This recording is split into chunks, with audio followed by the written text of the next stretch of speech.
Ngaphandle or so njani? Oh, no ngisho ngoba singaphandle. Price. Oh yeah, just bula izimoto. Oh. Okay, siqale senibingelela bazalwane egameni lika Jesu Kristu waseNazaretha. Thank you so much for tuning in. Igama lami ke ngo-ST okadlamini. Siyabonga kakhulu bafowethu. Thank you. Yes, today I'm joined by Bishop Mkhize esinayela namhlanje. Ngifisa ukuthi ke sikhulume about indaba yokweshumi. Ngizokhumbula we had that topic with another guest back in the days. La khona besikhuluma ngayo le ndaba le kanye nomfowethu waveza a different side of it type okweshumi. Namhlanje ke we want to hear a different side of it as well. Yes, so this is a Christian platform. If you umzalwane ke usendaweni right kakhulu, this is the platform whereby sithinta indaba zebandla sithinta indaba zabazalwane. So this Durban edition isixolele ke manizo nemsindo uma ukuthi mhlawumbe ibuyizwakale sishuthela si outdoor eThekwini indawo esijolo kushuthela kuzona fully booked. So siyaxolisa kakhulu kodwa ke I believe ukuthi sizwakala kahle lapho emakhaya. This is a Christian platform ke. Thank you so much. Just for few seconds nje ngicela ukubonga uNkulunkulu and then bese singena straight kwingxoxo yethu yanamhlanje. Baba udumo lukufanele, sibonga baba leli thuba osipha lona namhlanje. We pray uNkulunkulu wethu engcwele be the center of this conversation in the mighty name of Jesus Christ. We pray, mighty God, uNkulunkulu wethu engcwele ukuvela kwakho kaningi uNkulunkulu wethu engcwele kulezi ingxoxo ngegama lika Jesu Kristu waseNazaretha. We thank you, Lord. Amen. Bishop, angithathe lithuba ngikwamukele kakhulu. Madoda, siyabonga. Baba sibonga kakhulu. Sibonga nje ukubonana. Yes. Nokuba sibe la kule platform. Thank you so much for this opportunity. Ukuba sibe ndawonye namhlanje. Siyabonga kakhulu Bishop. Thank you so much for joining us. Mhlawumbe nakulaba nje abaqala ukubona for the first time, if you had to give your introduction kubona. Ngiyabonga kakhulu lokhulumayo uBishop Mveli Mkhize from Pietermaritzburg, known as Bishop Mveli. We work as Bishop Mveli, but Mveli is my name and Mkhize is my surname, and we are based in Pietermaritzburg. We stay there and we serve God around the country. I'm also a founder of Get Understanding with Bishop Mveli, which are the crusades that we do around preaching the gospel. So gospel is our life. Get Understanding. So we host a crusade. We host crusades, we host conferences where we deal with, if it's a conference, we deal with the church. If the crusade, Obama soul-winning crusades or revivals. Yes. We travel most cities in KZN. Yes. Bishop siyabonga kakhulu. Mhlawumbe Bishop sesibona ama-bishop lapha ngaphandle nje sesibona kokunye ukuthi mhlawumbe siye silifise naleli side lokuthi who preach the gospel kwi-man of God sesibona nayo ishumayela ivangeli nakubanye. If I were to ask that question nje ukuthi who preached the gospel to you, Bishop? NgoMsankulunkulu kwakunyaka 92 kwaku-October 11 kwafika nje umuntu wayevele engolezane kwakuthiwa uBhuti Thokozane, wayebizwa kanjalo. Kuthiwa uBhuti Thokozane Mnguni wayeqhamuka kubazalwane laba bayibandla. Wafika ngakithi nemvuselelo. NgoMsankulunkulu, I was a young boy at that time from primary. Ngalithola izwi lahlaba inhliziyo yami langibonisa okwami okweduka ngazivuma izono zami eGolgotha. Since then angikaze ngibheke emuva. uJesu uyinkosi, uJesu uyabusa. Umzalwane okwa ibandla lekuyiblack kuthiwa kwaMzimba. Yes, wayeqhamuka lapho kodwa eqashwe abanye abazalwane baseMaritzburg. Ibandla lami kuthiwa iWelcome Church elasikhulisayo. Wayeqashiwe as an evangelist to host ama-revivals. Waqala ke ngakithi kwindawo kaNoshezi ePietermaritzburg, eEdendale area. lapho ke ngathola khona uJesu, ngathola khona ivangeli, and I'm forever grateful for that man of God. Akasekho manje usenkosini, kodwa I'm forever grateful. Wanginikeza ifa engeke ngiphucwe lona. Bishop, siyabonga kakhulu. Asingene straight kwesihloko sethu. Ngifisa abafowethu ke sikhulume ngendaba yokweshumi. Ya. Mhlawumbe Bishop, ukuze ngingakuvaleli kulesi sihloko, ngingakufaki nje ethinini elincane, ngifuna ukuthi nje uexpand ngendlela onga-expanda ngayo. Mhlawumbe noma mase ngayiqala ngokuthi if Bishop you were to explain indaba yokweshumi, ukuthi mhlawumbe I think that the first question, masikhuluma ngokweshumi, i-type, mhlawumbe sisuke sikhuluma ngani? Masikhuluma ngokweshumi, sikhuluma ngohlobo oluthile lomnikelo olu specific, which is umnikelo lokula ucelayo kubantwana bakhe. We must first agree ukuthi these are sacred matters, these are for believers. Asivumelekile ukunikelisa umuntu ongasindisiwe. iBhayibheli lithi baphumile beshumayela ivangeli lapha kuphela kuJohn kuthiwa bashumayela ivangeli bengathathi lutho kwabezizwe. So we are not allowed to take any form of offering to a non-believer. This is for believers and this is sacred. Tithe is holy unto the Lord. So uNkulunkulu osho ngokwakhe futhi kungcwele. So akuyo into ngalo uyithathe nje lightly. Kodwa inhloso enkulu yokweshumi is to teach a believer ukuba aqale ngoNkulunkulu, afunde impilo kaGod first.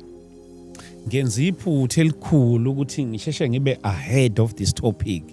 Kahle ngiyafisa ukuthi sake saba na call Bishop. Ngiyafisa ukuthi mhlawumbe ke senze i-foundation about i-gospel ye-prosperity, and then okuyiyona yosilidela to okweshumi. Ningixolele kakhulu abazalwane. Yeah, now ngiyakhumbula ukuthi we had a call no Bishop lasa sikhuluma about khona indaba ze-prosperity. Kaya kube kaningi thothi mhlawumbe kuthiwa nishumela ivangeli le prosperity, prosperity ayizukufaka ezulwini, njalo njalo. I think it's a language of many preachers. Bukhona no wrong kwi prosperity kwi gospel? Ayikho ngempela i-prosperity gospel mfowethu Dlamini omkhulu. Ayikho lethiwa i-prosperity gospel. Kodwa i-prosperity i-element kwi-gospel. Njenge healing of the body. Ayikho i-message ye-healing kangako ukuthi nje shumayela i-healing yomzimba. Kodwa ikhona i-healing yomzimba kwi-message of the cross. Ikhona i-prosperity kwi-message of salvation. So ke akufanele sibulale that element, because uma kunjalo we are killing the spirituality side of the gospel. I-gospel is spiritual. I-gospel ayikho natural, into yakamoya. And into yakamoya mayifika entweni natural iyayibreaka inikeza ama-victories. So kukhona ukunqoba even financially umuntu angakuthola ngokwamukela uJesu. Sithi kodwa angazeli lonke kuJesu, kodwa kukhona lonke kuJesu. Very important. Into ebalekile kuJesu ukuphila okuphakade. Kodwa uJesu akafuni uphile impilo emiserable, ulinde ukuphila okuphakade. Because eternal life akona ukuphila ngale kokufa. Eternal life uthe uJesu yiloku ukuphila okuphakade, kusho umnikazi wakho yiloku ukuphila okuphakade, ukuthi bangazi mina bamazi noBaba ongithumile. So once you get that, you are already in the eternal life. And any element yayo equality of life, where there's nothing missing, nothing broken. It's quality of life.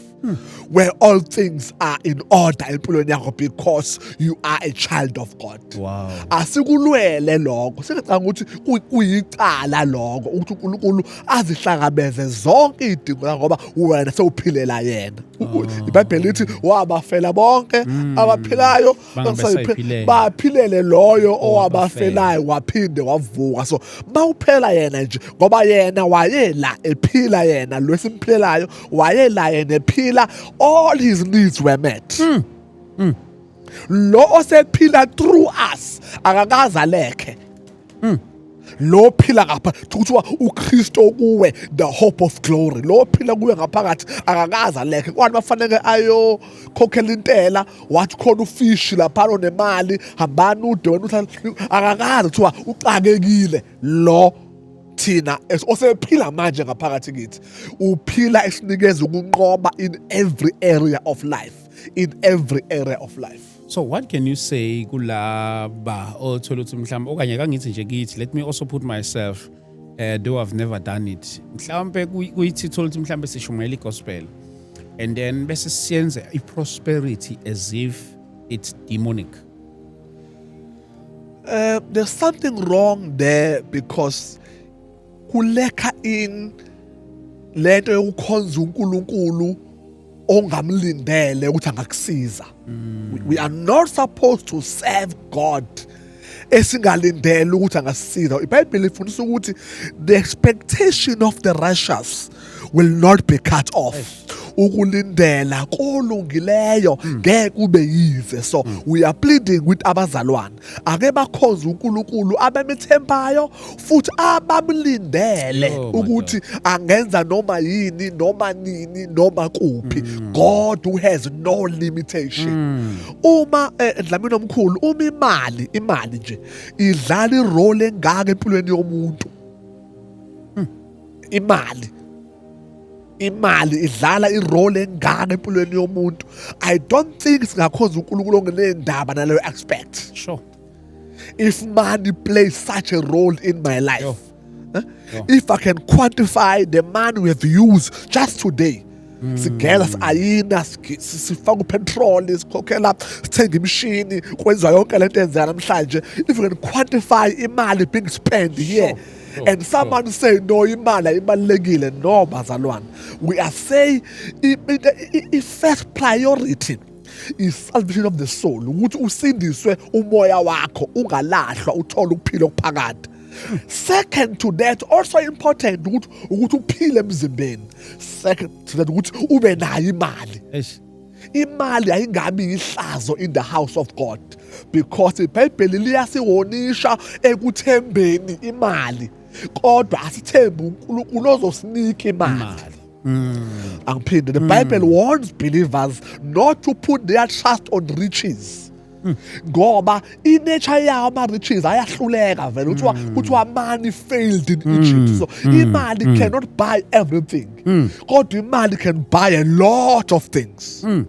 Money can buy a lot of things. Money can solve lot of problems. And imali lena iwusizo also even in preaching of the gospel. Dlamini ziwu-2 izinto eziwukhiye when you find umzane ebackslidile wayefuna ukuphumelela wangakuthola. Sure. Wayefuna ukuba ama-sexual needs wakhe abe met wangakuthola. That's what kills people in the body of Christ. Ungabi nawo ama-breakthroughs. Nongayitholi imishado. Yes. Isitha sicashe lapho ke ukuthi ningasho lutho ngemali futhi ningasho abantu abaganwe akushadwe. And these are needs for people of God. Sure. And the enemy wins them there. Nabahambe bayothwala from us babefuna imali mphathi. Babelambile befuna ukuphumelela. Nansi prosperity manje sisilocatile as believers sina imali manje but then nansi the argument of tithing now as well. Very, very important. You know, angibuye futhi le tithing. Yes. Tithing isifundisa kakhulu uGod first. Therefore, ngeke kube khona any dispensation, whether it's a grace, whether a law, whether ya before the law, eyonke imelane nokubeka uNkulunkulu phambili. No teaching is allowed in scripture ezothi uNkulunkulu manje akabe common. uNkulunkulu akabe among us, uNkulunkulu akabe nje akabange nezinto zethu. Uba nginemali, hayi angihambe ngikhokhele ikweleti ngoba uthi nginani nginikeze uNkulunkulu or nginikeze in the work of God. No. Tithing was designed by God so that we can start with God. And uNkulunkulu uyena owanikeza leyo inclination uAbraham ukuthi anikele kweshumi. Ngeke sithi uAbraham uyena umqalisi wakho, because kholwa ukuthi we are led by God. Now he was led by God at that time ukuba aqale le concept called tithing to God. Second, uJakobe mayibaleka naye wenza ivow, Nkosi yami uhambe nami ekuhambeni kwami, mangibuya ngiyonikela kuwena kweshumi, ngiyobeka wena phambili.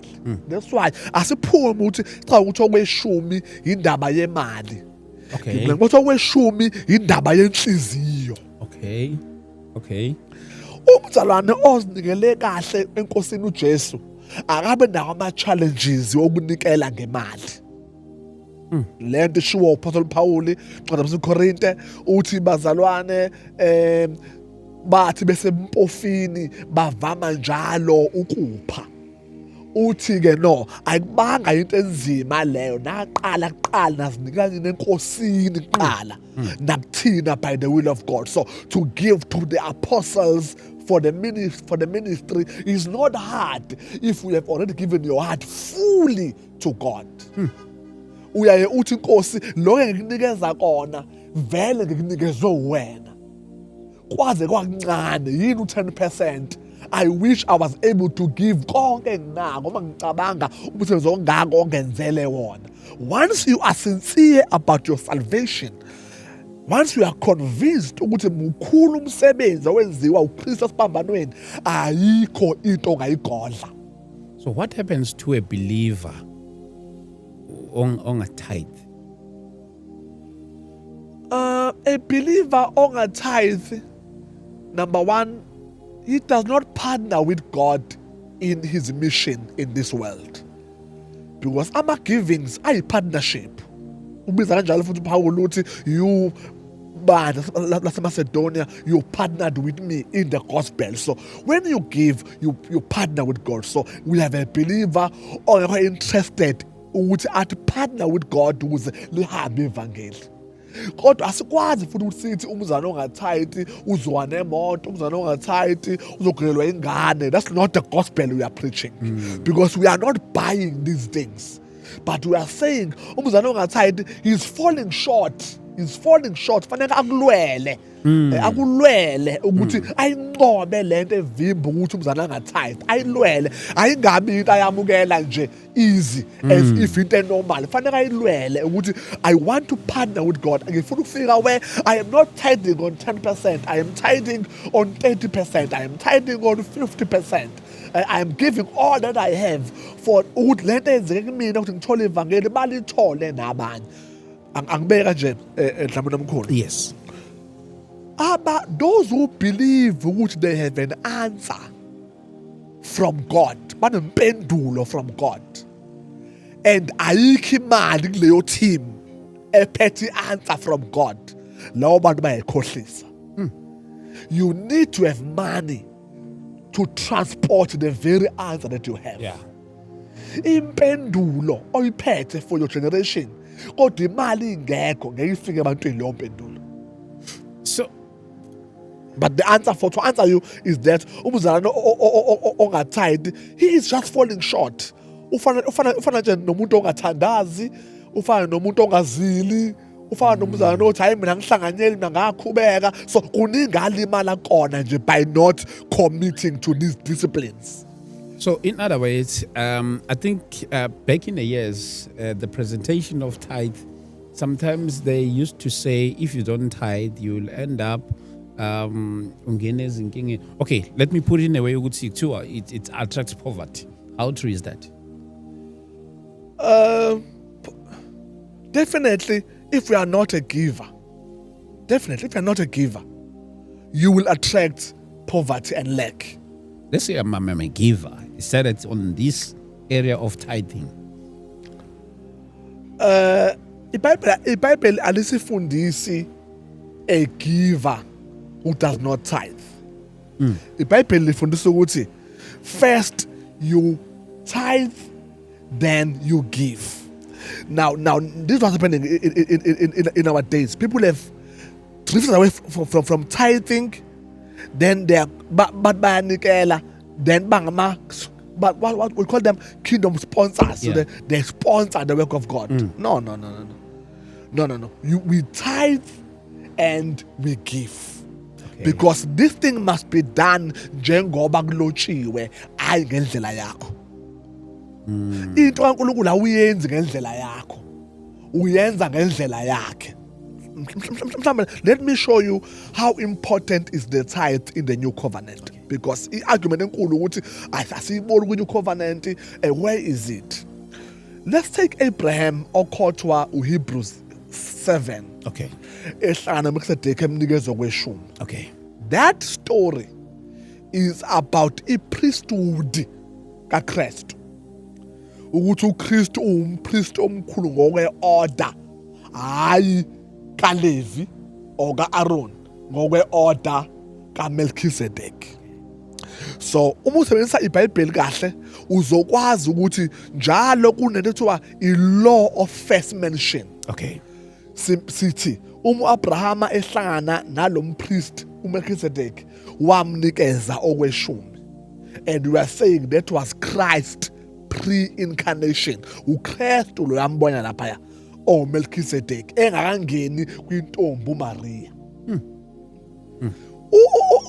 Umbhalo amaHebrews usifundisa ukuthi uJesu is our high priest, and he is the one who receives our tithe. So our tithe are not given to churches and to pastors or to bishops or to apostles. Our tithes are given to the Lord Jesus Christ, who is the high priest forever. Yeah. I-order yakhe yobupriest, i-order kaMelkisedeki, i-order yobupriest obungapheliyo. And if Melchizedek received tithes from this man, Abraham, then I can tell today, uKristu as our high priest, he receives our tithes and he gives us back so much more. Because he is also interested ukuthi ama-tithe must be used ukuthi lihambe ivangeli. Wow. He also wants to win so many people before the end of time. So every tither is a partner with the high priest, the Lord Jesus. I don't think the high priest Jesus Christ can receive your tithe yakho and leave you in poverty and leave you in scarcity, because imali eningi revenue eningi in churches is through this system of tithing. Okay. And yenzani le revenue? It spreads the gospel. Sisondla ngalezi shumi intandane, ngalezi shumi sondla abafelokazi, ngalezi shumi sinika abefundisi abashumela ivangeli phakathi kwethu, siba-transporte, sibahlangabeze. So if you kill the tithe, you kill the most powerful revenue for the house of God. Okay. Who is obligated to receive tithe? Tithes are received at the local church. Local church. Yeah. Okay. That's why we say Jesus Christ is our high priest. If you read the story, let's show you Hebrews 11. Yes. Uzothola ukuthi kuneverse elithi men who die receive tithe. Verse lithi, the same verse lithi, but to him who is declared to be, I think it's fund. Okay. This is a very, very important verse. Verse 8. 7 verse 8. Ngicela ungifundele ngesizulu if you can. Oh, isiZulu. Yes. Even in English now is fine, but it's very, very important verse. Very, very important verse. Okay, it's a book of Hebrews 7. Hebrews 7. Yes. Bazalwane emakhaya sixolele makubuye kuzwakala imsindo nyana we are in sishuthela outdoors ayizwakala. No, perfect. Please read verse 8 for me. Hebrew chapter 7 verse 8. Yes. It reads as follows. Lapha ke abantu abafayo bamngeliswa okweshumi. Okay. Abantu abafayo bamukeliswa kweshumi. Shuthi we are give them tithe. Talk about the pastors, the leaders in your local church. You give them tithe, and those leaders one day will get the news. Those men who will die one day, they collect, they receive our tithe. Sibanikeza okweshumi kwethu. Continue. Kepha lapho ngofakazelwa ukuthi uyaphila. Okay, let me read it again so that it will make sense. Kepha lapha ke abantu abafayo bamngeliswa okweshumi. Kepha lapho ngofakazelwa ukuthi uyaphila. That verse speaks of two people who receive same tithe from a believer. There are those who will die, who's receiving the chasomnikelo, the envelope or transfer, whatever we are doing today. There's a man who's going to die one day, who's receiving that tithe. Yeah. But that tithe is also being received by someone who is declared to be living forever. The high priest, Jesus Christ. So, ikhona inkinga, let's say the way I tithe, since it tithe, it's in support of ama ayintandana nabafelokazi. So let's say anginikeli kumfundisi othile kodwa yimi engikhetha ukuyozithengela nje izintandane ukudla, abafela njalo njalo kuba ukuthi ngizenzela nje, but not in the form of a church kodwa ngizenzela mina self. I think there's something wrong there because we are also required.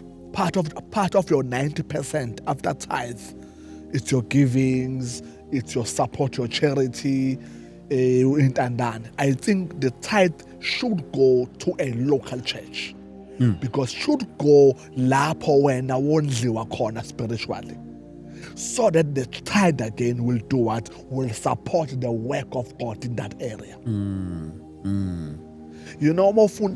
Mofunda kwincwadi kaNumbers uzothola iportion ethi mabe letho kweshumi kumpristi, they will then speak. Okay. They will then say, kade kugulwa kamakhelwane angikuhambisanga, kade kushoniwe kamakhelwane angibanikezanga, Nkosi sengikulethe kuwe. So there were places where this could also help. God, I feel I must bring it to the local church or to your house. At that time, it was to the house of God, to the priest.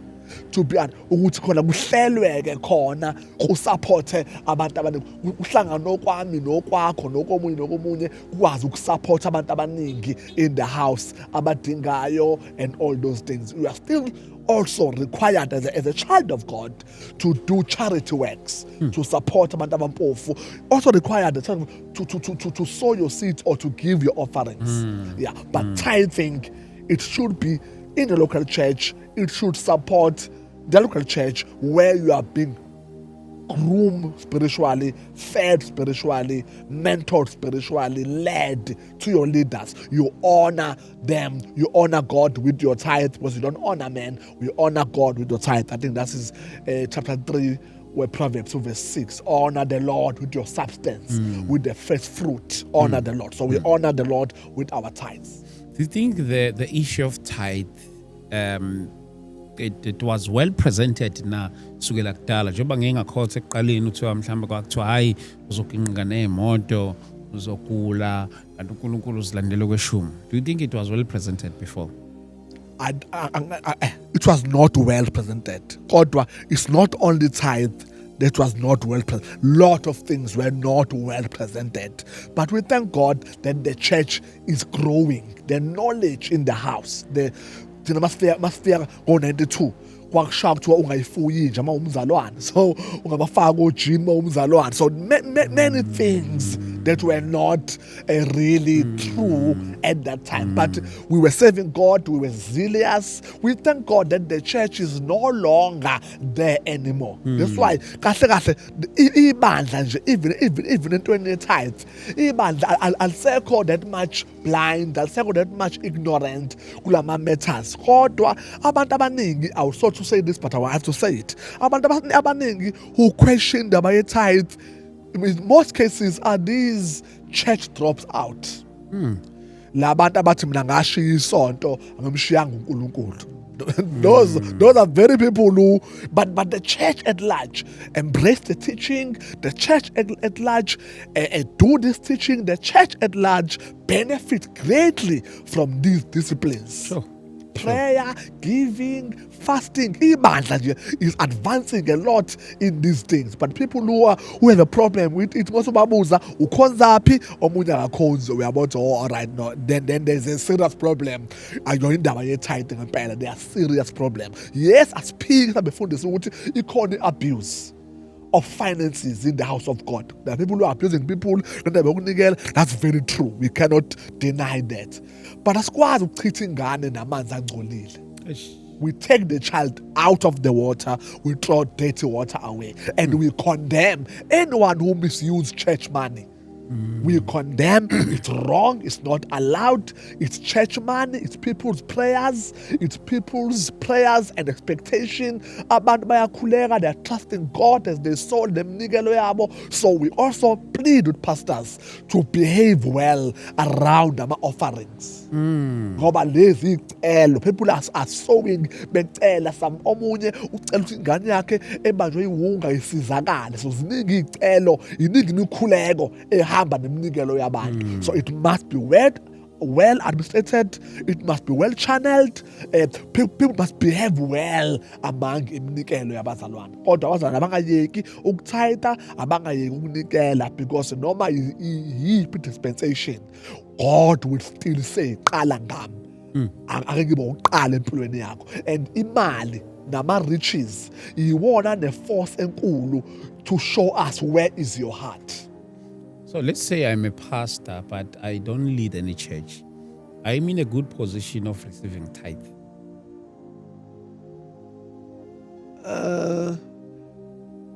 Sihlekelwe vele umonakalo omkhulu manje ngabefundisi who are not leading any churches, who are not working in any churches. I think we must also condemn such, because if we are a pastor, you must belong to a church, either a junior pastor, either you are a what pastor, but you must belong to the church, and tithe must go to the church. There are people who are about, hey, kwaze kwamnandi ushumela kahle sibanibani bakunikeze kweshumi kwabo. It's condemned to do that. It's condemned. It's condemned to do that. Put your tithe in your local church.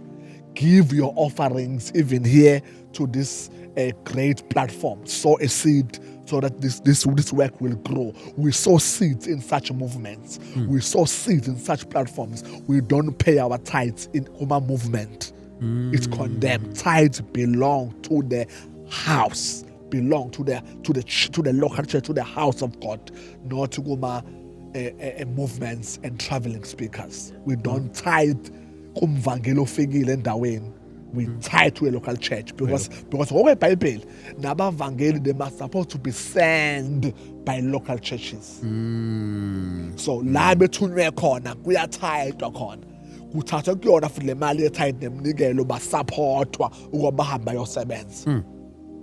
So ngamanye amagama okay, dala itithe yayithathwa ngabobani? Itithe yayithathwa kudala usho nje in the Bible, yeah, by the priest, in the house of God. Babeyithatha yayiba futhi ifa labo, uLevi nje akana land, uthi uNkulunkulu wena, I am your portion, I'm gonna feed you, ngizokondla mina. Israel will bring okweshumi here, and then I'm going to take the portion of it, it will be used by the Levites, by those who work in the temple. I think one of the arguments abanye ukuthi okay ukuthi now we sesingaba priest so as umzalwane usebandleni ngiyakhumbula nje umnyumfu wethu sikhuluma naye into kanjalo ukuthi as umzalwane ngisebandleni ukuthi nami sengakwamukela yini okweshumi since nami sengumpriest. Hayi bazalwane, i-priesthood yabazalwane ikhona. Every mzalwane une priesthood ministry, and we see that a lot in ukuthi umzalwane nomzalwane umi between uNkulunkulu nomndeni wakhe, between uNkulunkulu nomakhalwane bakhe, between uNkulunkulu nomphakathi wakhe.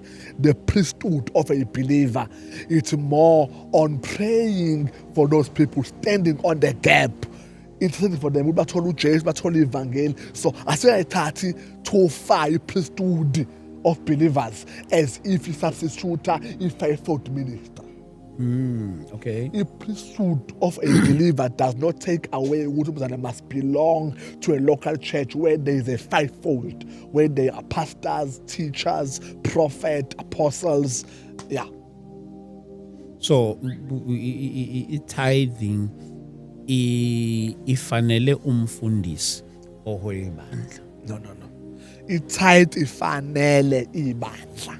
Not umfundisi. Itithe ifanele ibandla, i-local church. Bese umfundisi ekhokhelwa i-local church. So not yena yedwa, nentandane, nabafelokazi, nabasebenza ethempelini. We've got ama-band manje ebandleni, they are paid from the same revenue.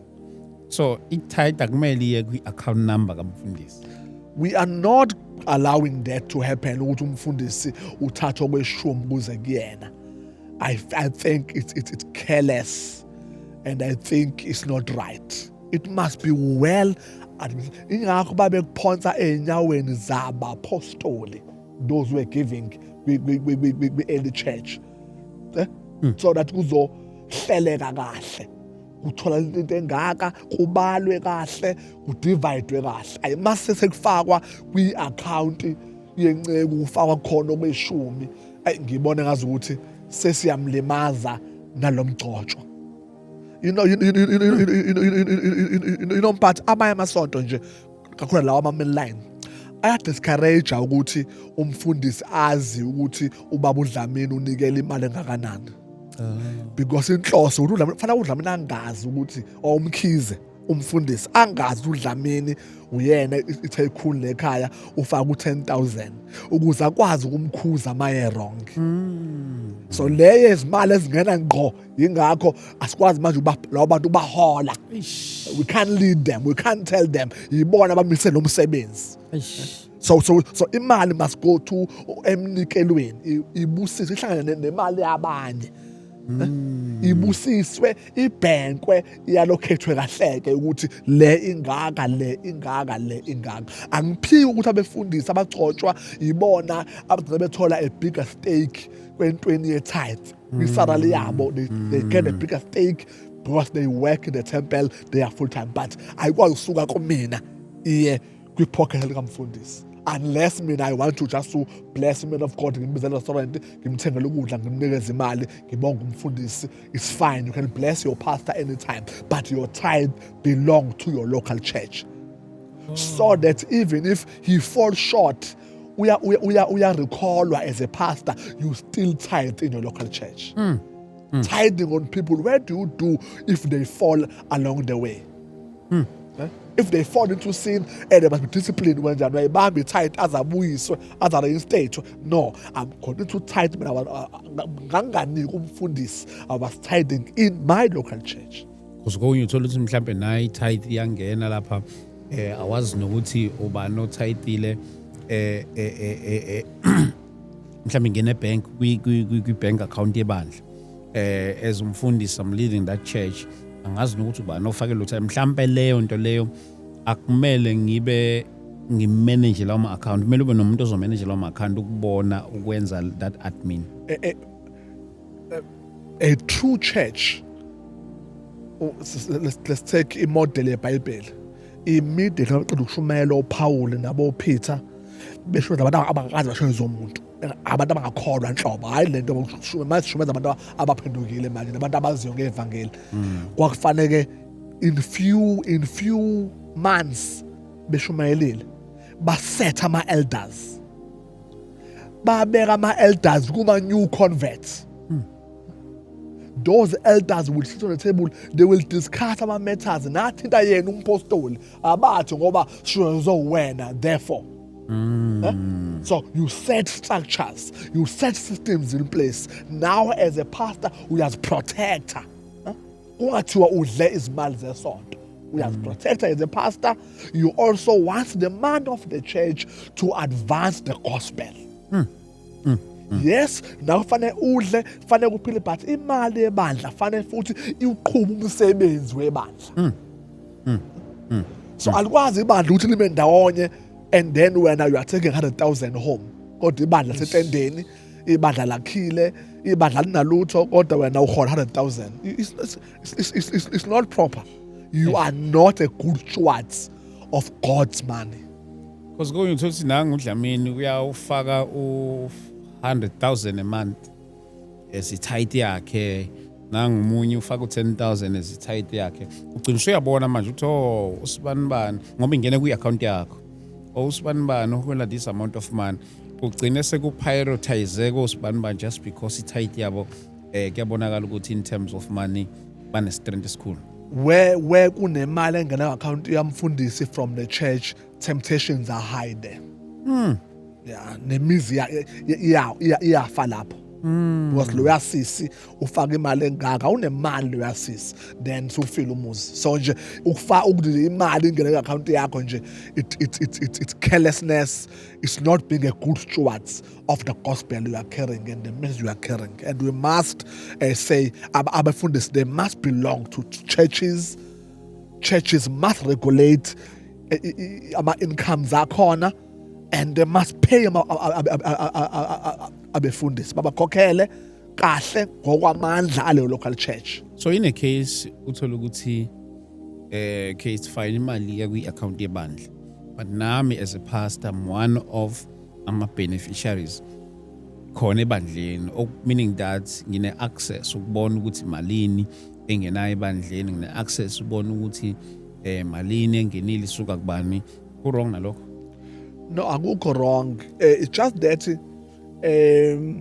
i-proper governance nje uma sibeka ngokama NGOs, a proper governance Dlamini, yes, ayivumi ukuthi uhlale kwi-board udiscuss iphasika ukuthi soqasha i-catering bese wena la kwi-board uthi cha mina nginayo i-catering. So qasha itende nje wasephaseke bese hayi nginawo amatende. There's something wrong there if you sit on the board and you pay yourself. The sense pastors must set systems, set structures. Kube khona i-financial committee, kube khona ama-board members naye ukhona as a board, you know. But abefundisi abangaziphusheli bona i-appreciation ukuthi umfundisi uyena uthi ngi-appreciate sekuDecember. There's something wrong right there. Kokunye ukuthi mhlambe yimi ngiqhamuka nelanga lithile ukuthi i-appreciation yami ngomhla ka-10 December. Futhi kulonyaka ikhule sengifuna 500,000 kulonyaka kade nimile kulo 100,000 sengifuna manje ibe 500,000 kusho mina ozobongwa. All those things are just a thing that we must condemn. Mahlangene as pastors kuma fraternals kuma networks wethu sikhulumisa izinto ze-order nokuhleleka nokuphatha lo msebenzi ngesizotha esikufanele. This is issues of eternal life. Asikwazi kuba careless. uBhayibheli isiqalekise umuntu ophatha lo msebenzi ngokanakekeli. So you must be a good steward of the message of the grace you are carrying. Awukwazi ukuba umuntu careless kakhulu entweni ezifaka imali, because we have seen how churches has been going through a lot because failing to handle. Angibuyise kulombuzo mfundisi, angazi noma mhlawumbe noma ngikuzwanga yini kumina. Uma ngathaythi kungangenza ngihlupheke. ngicabanga ukuthi kungakwenza ma ungatithe nje ma Okay. ungatithe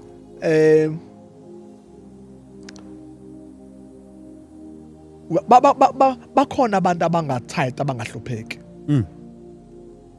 But we do not, let me say the statement, thina bazalwane, we do not bench our lives from people of this world who are not honoring God and they are prosperous.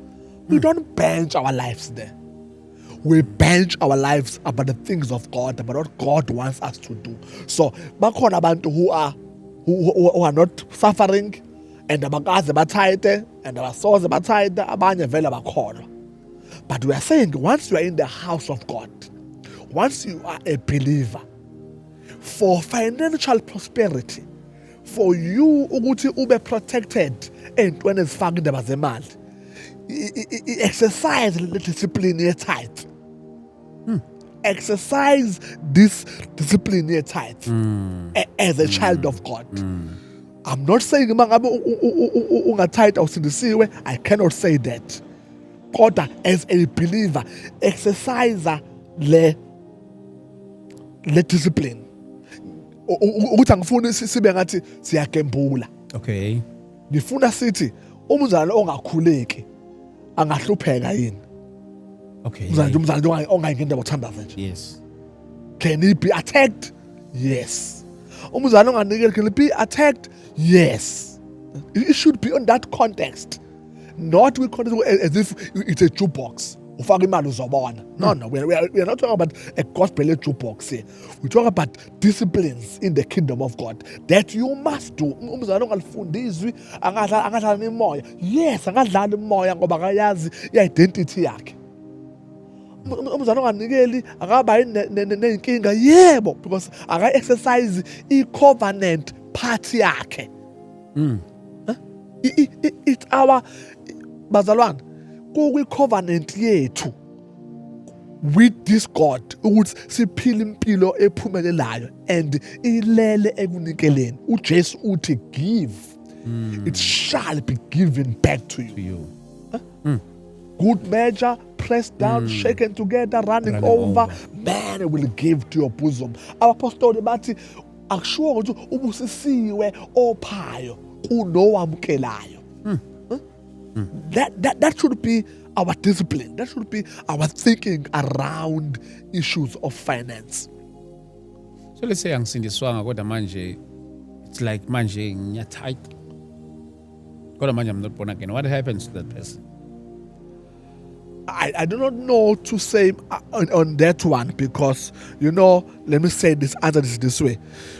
Uyofika enkonzweni umuntu ebezumnikele enkonzweni bese ethi, hey, abanye abantu ashele ibandla elingebona amaKristu bayanikela ingakho benjena nathi asinikele. No bazalwane. Isikhathi esiningi sisebenzisa amaSulumane. No bazalwane. Asizimuthi ngithi we don't benchmark from those kind of talks and religion and practice. We must have the word and do the word. So I'm saying to you, tithing is for believers. So if uyayenza wena ukholwa, no siyakubongela, that's fine. But we have no guarantee of people who are tithing bengekho endlini, bengekho in the household of faith. We don't have a word. I can't have a scripture sithi hayi bazalwane sho umuntu ongakholwa mabenikela kuyenzeka. Bazalwane, let's work within the doctrine of the house of God. Singenza into efanayo. Let me put it this way. Kunamanye ama-commitment enziwa amanye ama-religions esicabanga ukuthi fanele nathi siwenze sibona bebenza kanti kubona kune-slightly underlining something, a oppression. Okay. There's an oppression, oppression behind. Kodwa uma ngibabona bemi laphayana bethi phaphama bephethe iy'ncwadi, mina ngibona ngathi laba bantu bakhuthele bamgaqweni, kodwa kwezinye iy'nkolo they are working for their salvation. ine-element ye-oppression as much as ine-commitment engathi yinhle. That's why we must work with the scripture, not benzana abanye abantu, other religions. Hayi bo, iPatrol 12 ingena imizi every day. Ithi abantu abenze bethole umoya engcwele. Nathi singena imizi, yes, let's do that. But mhlawumbe bona njengoba bayenza nje kodwa abayisebenzelayo. They are doing it to earn something kule nkolo yabo. And yet our salvation is free. You cannot do anything to earn this salvation. It's free of charge. Even our givings, even our tithing cannot be equated to in the salvation as in the case was told ukusindiswa. Why these days the tithing see revolver only kwindaba yemali? Yes. I think tithing should not revolve endabeni yemali kuphela. It should revolve endabeni yezipho. It should revolve endabeni yesikhathi. We also plead ukuthi abazalwane must give their 10% of their time to God daily at the place of prayer. Give your 10% of your time to God daily at the place of prayer. You will see our results. So there are many forms that you can use in order to pay this tribute to God. To do what? To put God first. Okay. And we say it again and again. There will never be a teaching that says uNkulunkulu manje akasafuna ukuqala. He still wants to be at first. Do you know, Dlamini omkhulu ukuthi uma ngino 100 rand, itithe yami u10 rand. But do you know ukuthi uma ngikhokhele bonke abantu ngase ngifika no10 rand wokugcina kulo 100 rand wami, it's not a tithe. Okay. It's equal to a tithe. It's not a tithe. Most people are not tithing, even though they are tithing, because they are not starting with God. The whole theology about tithing, it's starting with God. So in most cases, I would spend my 10 rands, loqala wesibili wesithathu ngibaspende labo 10 rand bami ngibaspende bese Sunday sengenkonzweni kuphethe lo ya 10 osalile is equal to the first 10 then ngusebenzisile to buy a time at a shop there. It's the same amount of money. It's 10 rand, but I have not started with God. Tithing is about starting with God, putting God first.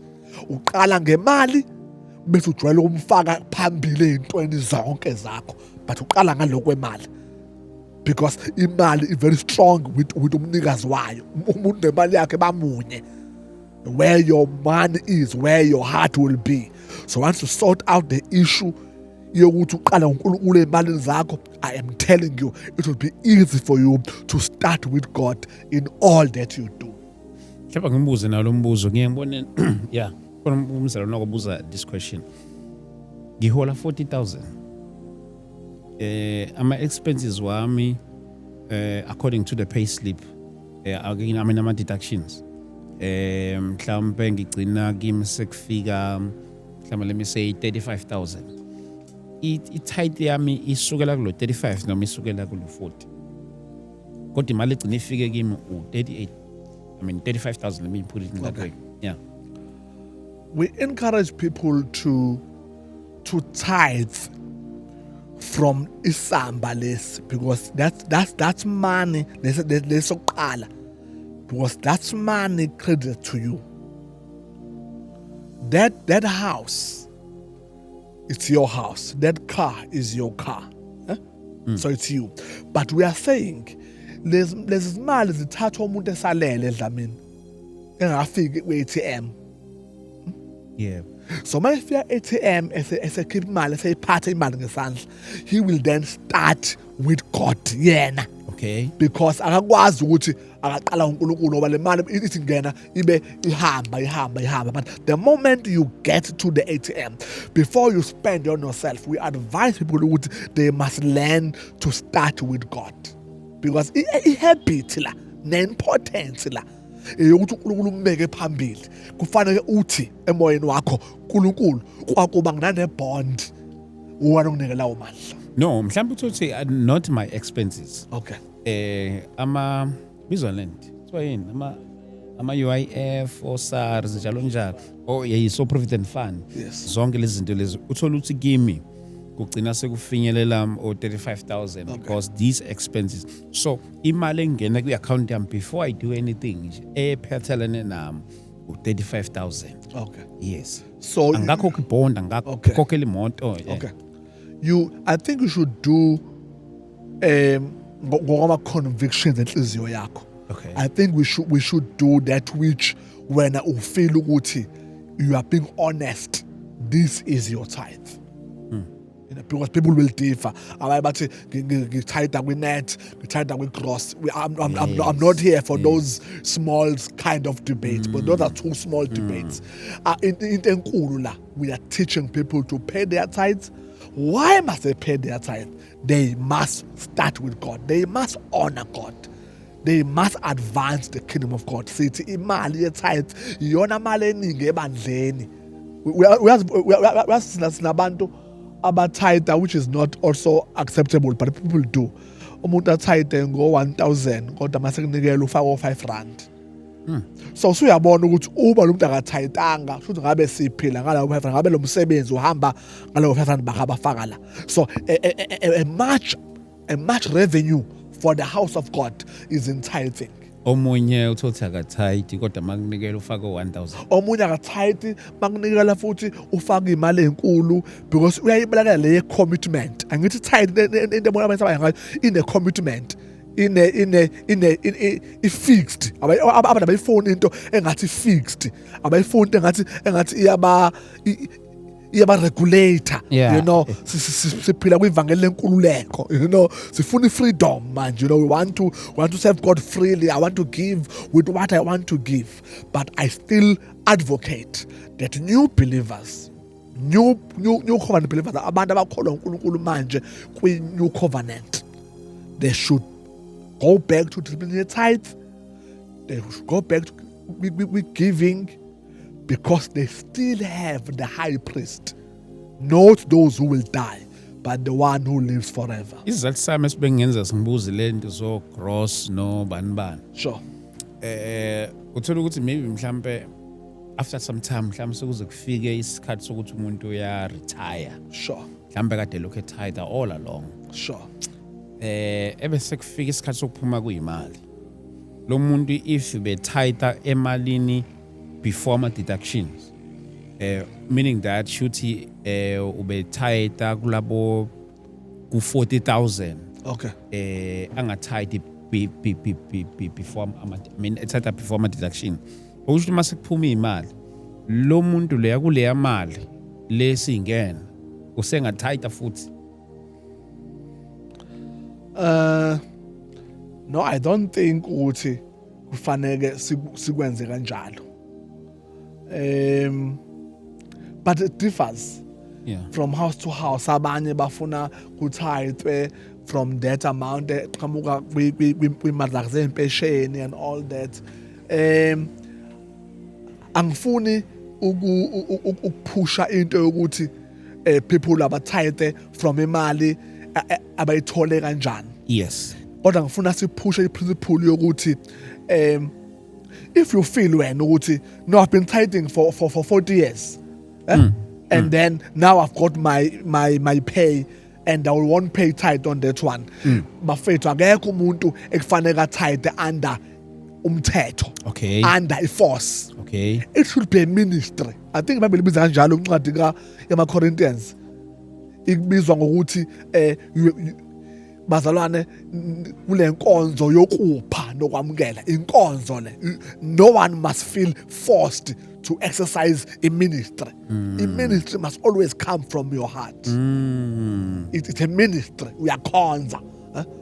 We are konza. So if you feel ukuthi ngitithile all my 40 years and I have this 1.2 million now and I want to tithe, it's ministry.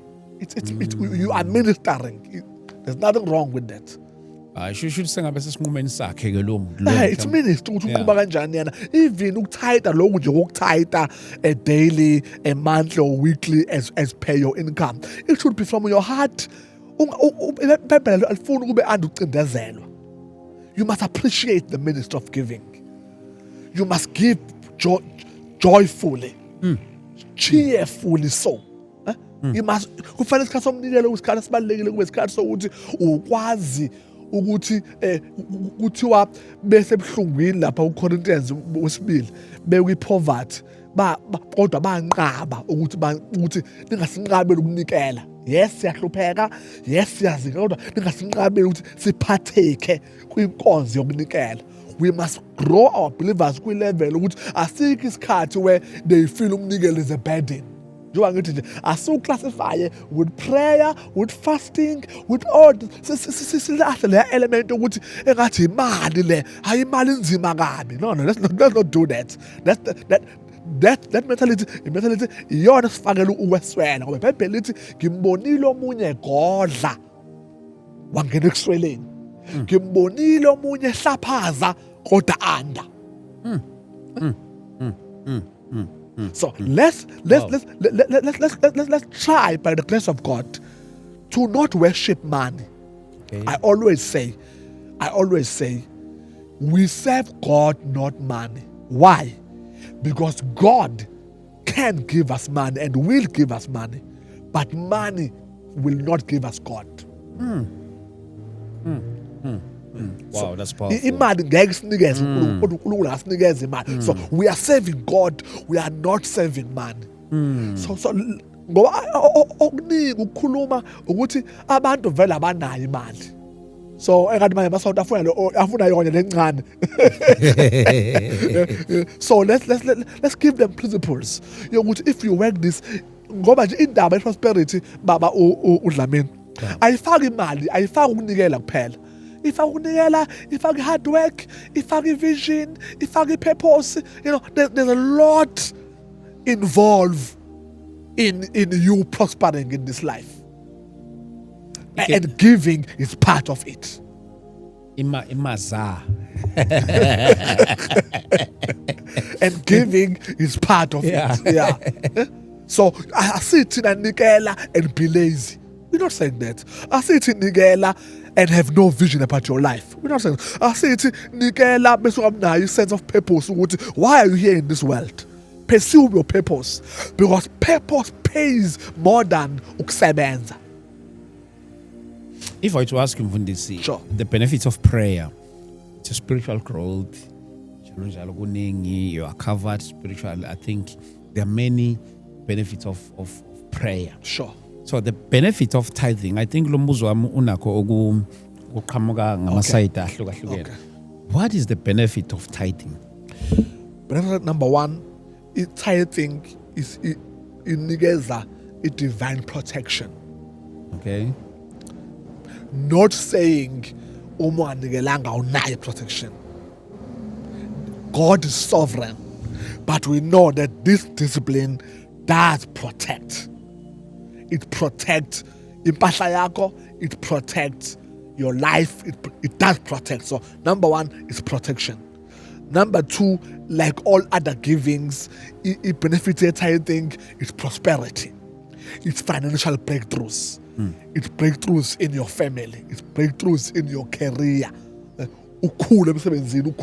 And get promotions, yes, because you are a tither, you are a giver. Yes. So it does have those kind of benefits, a lot of benefits. You know, umzali onikelayo even enkosini uyakhula. You know, he sees the work of God differently than any other one.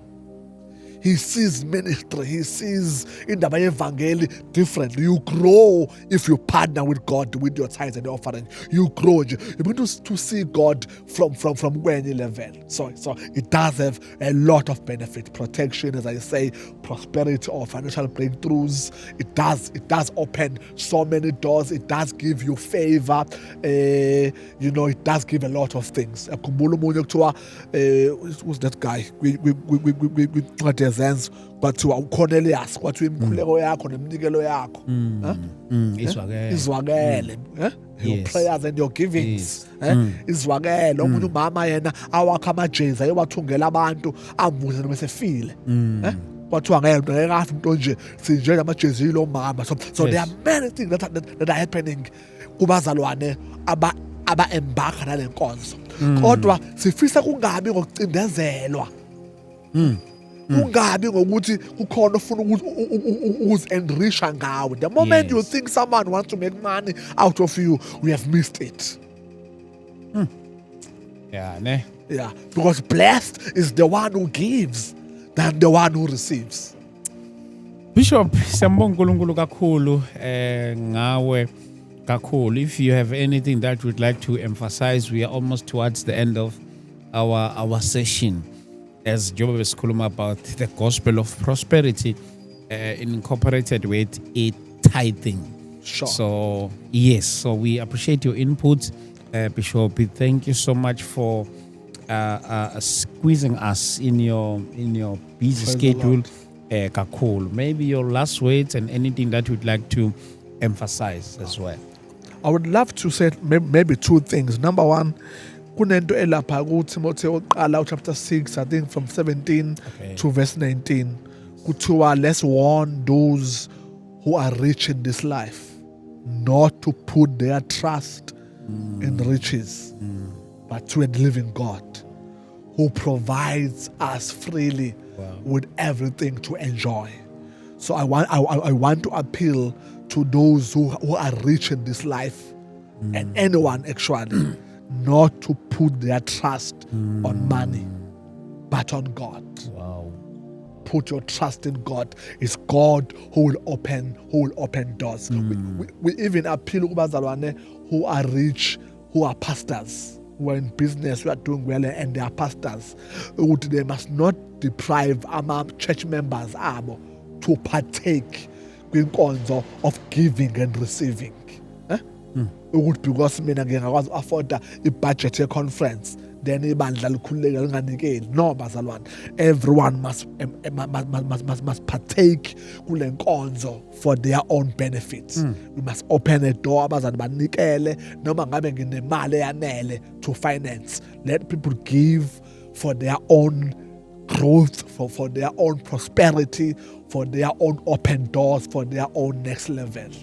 But warn those who are rich in this life not to put their trust on wealth and riches, but in God. So we are not going to be serving mammon, we're going to be serving God. But iBhayibheli okay, now angivale ngalokho. Imali has 3 T's. Okay. Money is a tool, money is a test, and money is a testimony. I think I'm done here. Money is a tool, money is a test, and money is a testimony. So as a tool, let's send it. Wow. I see tool, man. As a test, I see pass. Ngoba uJesu uthi mawunikela ngo-unrighteous mammon, God, I will give you true riches. But u-unrighteous mammon uyi-test. Money around you is a test. Ukuthi uzoyiseva yini noma uzoyithuma. Wow. Is it be your God or it will be your servant? So it's a tool, it's a test, and it's a testimony of the goodness of God. So whenever you have it, testify of the goodness of God. God is good to me, I have this. God is good to me, I have this. Undermine even small victories. Thank God. That's how you grow from glory to glory. Thank God. Give from where you are. You don't compete, you don't compare yourself.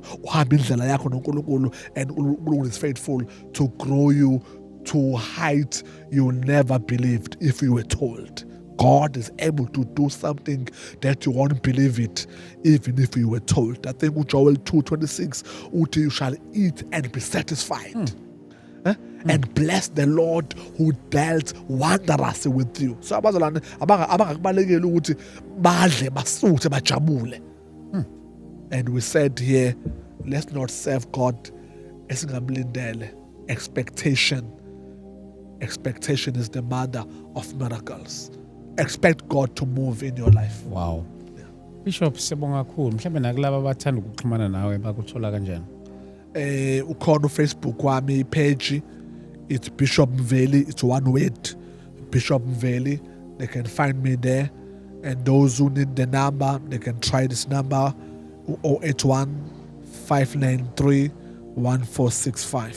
081-593-1465. Thank you so much for this opportunity. Thank you so much, Bishop. Thank you so much. Bafowethu siyabonga kakhulu. uNkulunkulu makanibusise kakhulu. And a reminder, don't forget, ngomhla ka-2 May siyobe silaphana eMkhumbane. Siyaqala ngo-10 ekuseni. It's going to be a day of prayer. I'm extending this invitation to each and every one of you. If you are on Durban, njalo zonke indawo nje ezakhele iTheku. Noma busuke ekudeni ke receive my invitation. Asihlangane laphana eMkhumbane. On your Google map, you can just put uMkhumbane Hall. Izothatha iyozi yokubeka egameni likaJesu. Siyaqala ekuseni ngo-10 siyoqeda ntambama.